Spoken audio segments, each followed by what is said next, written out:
म्हणजे सर माझे केस आहे ना आधी खूप दाट होते, आता खूप पातळ झालेत. काय रिझन असेल बरं? ओके. जर तुमचे पहिले केस दाट होते आणि आता तुमचं म्हणणं आहे की पातळ झाले, तर मेनली रिझन असू शकतं की तुम्ही हेअर केअर कसं फॉलो करताय. तुमचं 8 दिवसाचं हेअर केअर रुटीन तुम्ही सांगू शकता काय करताय?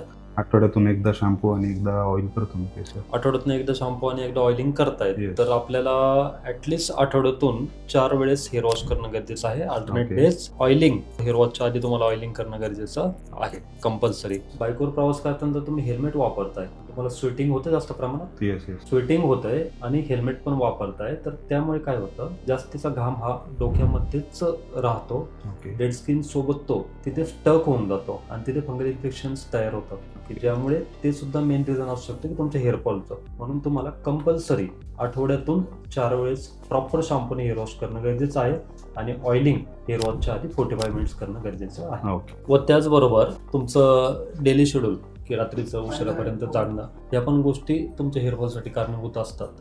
त्या पण तुम्ही वेळची वेळी मेंटेन ठेवा. आणि जनरली सगळ्यात महत्त्वाचा तो कारण आहे की जो जेनेटिक डिसऑर्डर्स, जर आपल्या वडिलांचे केस पातळ असतील, आपले Okay. केस पातळ होणं साहजिक आहे, पण डेली रुटीन प्रॉपर फॉलो करा. एवढ्या गोष्टी जरी तुम्ही व्यवस्थित मेंटेन केल्या तरी तुमचं हेअर व्हॉल्यूम आणि हेअर ग्रोथ ही प्रॉपर मेंटेन राहील.